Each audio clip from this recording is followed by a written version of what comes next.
Hello and welcome to another Overlord lore and theory video, and today I will explain to you why the Slane Theocracy wanted nothing more than to destroy and tear down the entirety of the Kingdom of Theocracy. But before we're going to take a closer look at all of this, let me quickly thank my Patreons for supporting this channel, and say my thanks to all users of the YouTube thanks function for making one-time donations. And with that said, let's dive into the topic at hand. At the beginning of Overlord, the Kingdom of Theocracy is already in a pretty dire state. A dysfunctional state, to be a bit more precise. A state weighed down by internal problems and unrest, so much so that despite its initially favorable position, it was already on the verge of a potential catastrophe, such as the conquest by the Empire of Baharut. But how did all of this come to pass? And how does this relate to the fact that the Theocracy wanted to destroy the Kingdom of Theocracy? Well, let's begin at the very start of the Kingdom of Theocracy. About 200 years ago, in the world of Overlord, the war against the so-called evil gods came to an end. These were likely NPC monsters from the game of Yggdrasil Online, who, along with at least 2 players, who were also transported to the new world, wreaked havoc. And since the players were quite weak and the monsters had high levels, when they arrived in the new world was on the brink of disaster. Dozens upon dozens of countries were already turned to dust and ash when these evil gods ravaged the land. And it was only through the intervention of the 13 heroes, who consisted of far more than just 13 heroic figures, and included undead like Evil Eye, dwarves like the Dwarven King from the Elysian Mountains, Dark Knights, and even Platinum Dragonlord's armor, that these creatures were finally pushed back and ultimately defeated, so that peace was restored. However, a great many regions had been devastated and scoured of all life. Not just humanity was very hard hit. Many other states in the regions were also decimated or completely obliterated. But the Theocracy also saw an opportunity in this catastrophe for a fresh start and a future strengthening of humanity. We don't know what the territories of the Kingdom of Theocracy looked like before the evil deities attacked, but we do know that the Theocracy had a significant influence when the kingdom was founded and established behind high mountains. And Theocracy was intended to produce strong and powerful heroes, as well as countless armies. It was supposed to be a safe haven where humanity could recover, flourish, and develop far away from the conflicts and front lines of the border regions. The prosperity of this protected land was to serve humanity's very own interest. However, Slane made a crucial mistake.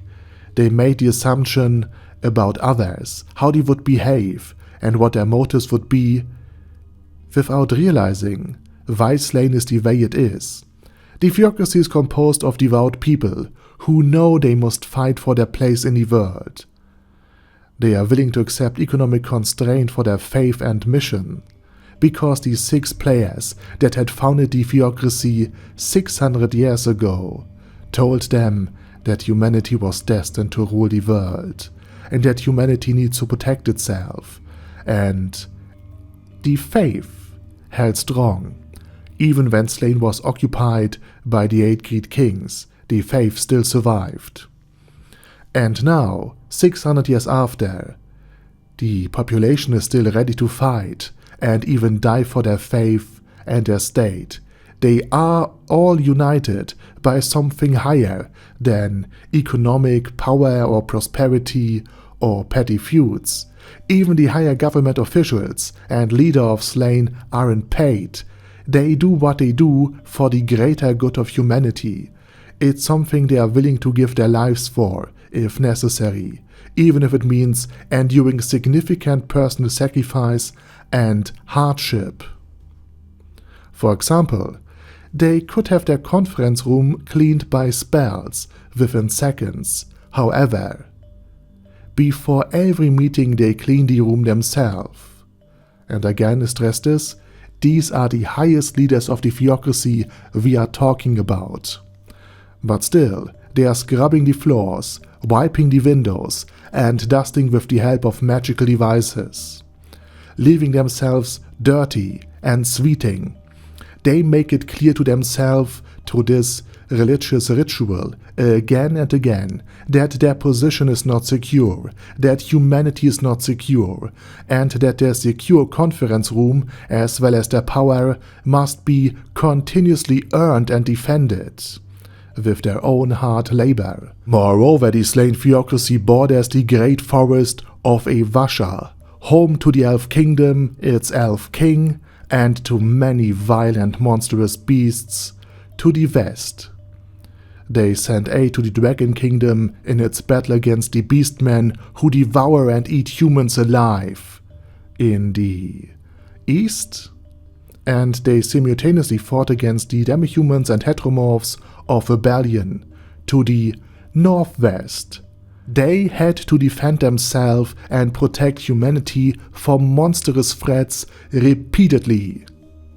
And this made them very religious and willing to sacrifice, for they know from their own experience that their position is not secure and that every bit of resources needs to be harnessed well and used well, and that corruption would be the death of themselves, not of their political class, but of their own kids and their own lives.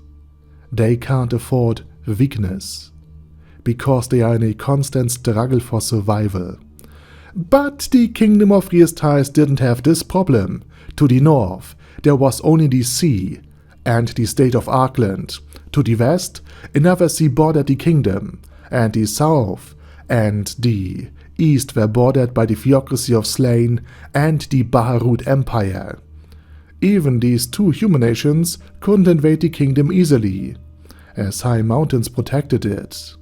The only passage through the hills was defended by the fortress city of Irantal, and another narrow passage to the hills of Rebellion to the east was also well fortified. In short, there were almost no external enemies, and thus no reason to militarize, organize efficiently, and establish a creed of sacrifice and service for a higher, more significant purpose beyond oneself. And after the evil deities were defeated, even the monstrous threat were not really an issue of the kingdom anymore, since the Adventurer Guild, who was founded and is to this day still a bit influenced by the Theocracy of Slane, is tasked with taking care of monstrous threats. I also assume that especially in the beginning of the Riestais kingdom, the Theocracy guided the citizens of the kingdom to believe in the 6 great gods. But from the cult, only the 4 gods of the elements remained, representing fire, earth, air, and water. This is likely because Soshana's sect and the God of Life sect demanded too many sacrifices and dedication. I can only assume that the God of Life possibly required a large number of children to be had, and of which maybe 2 or 3 would then go to the temples to serve their nation, instead of working in the fields for the family or something similar, which in a medieval society would have left the family in question way poorer than with the labor of their children otherwise. Additionally, I think the sect and the temple of Soshana, which is honoring the god of death, thought that one should train, fight, and ultimately die for their country and faith, which also doesn't sound very enticing, especially with no external threat to face down. So basically, these 2 pillars of faith that the Theocracy still adheres to this very day fell out of fashion. Instead, wealth was consummated, hoarded, and ultimately squandered. With the soil already good and fertile, there was no need for further cultivation, no need for efficient crop rotation or irrigation. they didn't have to develop a proud military tradition, because the mountains and the sea protected them without any additional expenses, while the Adventurer Guild would take care of monstrous threats in the inside of the Kingdom of Theocracy, so they could focus solely on themselves, and in doing so the kingdom gradually lost its strength to decadence over the generations. At the end of its 200 years existence, the kingdom was inwardly disintegrating, plagued by corruption and criminality, torn apart by an inheritance squabble that could have easily be resolved, and that would have never happened if there was an actual need to fight for their lives and their existence. But instead, the insatiable power ambitions of the high nobility, who simply couldn't get enough in their vanity, took the better of them. While the Eight Fingers, a criminal syndicate, was plundering and stealing and corrupting the nation, all while poisoning it with their stimulants from the inside. So in simple terms, the Kingdom of Theocracy had won the lottery, and led a lottery winner's life, characterized by decadence, profligacy, and excess. They squandered their once great wealth, and once Einsulgon finally arrived, there was nothing left of their former prosperity after 200 years. This was the primary reason why Slane wanted to eliminate the kingdom. It wasted humanity's best resources and best location to their own decadence and vanity. But there was a catch. You see, Slane couldn't merely conquer the kingdom's territory. They would have done so if they could have done so much earlier, and thus Theocracy would have ceased to exist a long time ago. However, if Slane had established a border with Arkland, a state that was very well protected and advised by the 5 Dragon Counselors, Platinum Dragonlord among them, Slane's very own zealous population would demand and be willing to fight a war against a state populated by demi-humans and heteromorphs, even without official government approval, even though they couldn't win. Their creed still demanded it. But such a spirit of willingly sacrificing oneself were foreign to the people of Theocracy, as mentioned way earlier, and that's why Slane assisted the Baharut Empire in conquering the kingdom. That's why members of the Sunlight Scripture attacked border villages disguised as Imperial legionnaires to lure out and eliminate Gazef and his warrior group so that the Empire would have an easier time conquering the kingdom by eliminating its greatest, most powerful legendary warrior and the elite warrior troop that he was leading. In doing so, the young and brilliant Emperor Jerknif would take advantage of the fertile land, rich mines, and secure geography of the kingdom once it fell, and he would continue to develop it.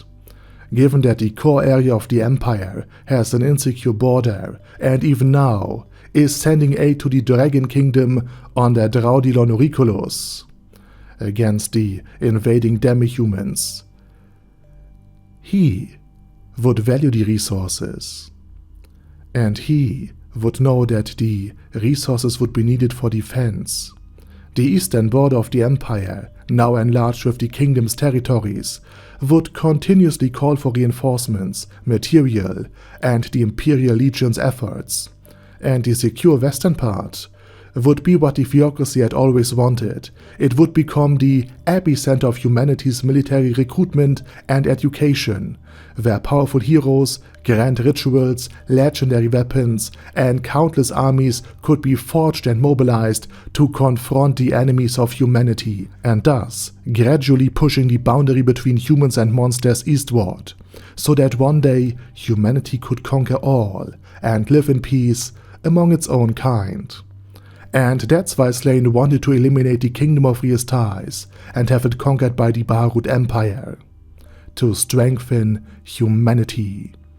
Okay, and with that said, I say thank you very much for watching. Be sure to let me know your thoughts and ideas about my video down in the comment section, and while you do this, I say thank you very much for watching and Special thanks to dash dash dash Arder Daddy Arder, ASK, Bad Guy Ye, Bad Burrito 316, Beezer, Ben C, Brandon D, Chrissy, Crowley 0221, Sia, Crystal Prime, Dead Slime, Death is Mercy, Deathless Dragonlord, Demon Xenomorph 1987, Devin Downen, Ding Dong, Dragonlord Placido Saxophone, Duckwagon, Dunkler Krieger, Dystopia, Dystopia II, Enigmatic Unicorn, Feralshivan, Guy with That Hat, Hector Marino, Hoss, Huster, Jacob G, Jana B, Jason, J. Morris, Chromius, Kyle R, Lee K. Long, Legendarius, Lelouch Britannia Viffy Mustache, Lexus Fox, Lord Nishikian Rai, Lord Touch Me, Loverazor, Mervek, Mr. Shoes, Mr. Tweaker, Michael R, Michael Y, Nope, Oh Hell No, Normal Toad, O'Kill, Overlord General Gasper, Paddy Pantum, Personage, Primus 11, Rhinomere, Q&A Caracos P, Shergox's Daddy, Shadow Lightning Wolf, Shrine Keeper, Super Tier Magic Batista Bomb, Supreme Cheese, Staris, Ted, Texas Deer, The Orc Warboss, Rock Ed Smasher, T.E. Wang, Vash Hawkeye, Vegito27, Venture Fanatic, Wilhelm, Xenokai, and Zonegon. Thanks guys. Anyway, have a nice day, and I hope to see you all again soon on my next video.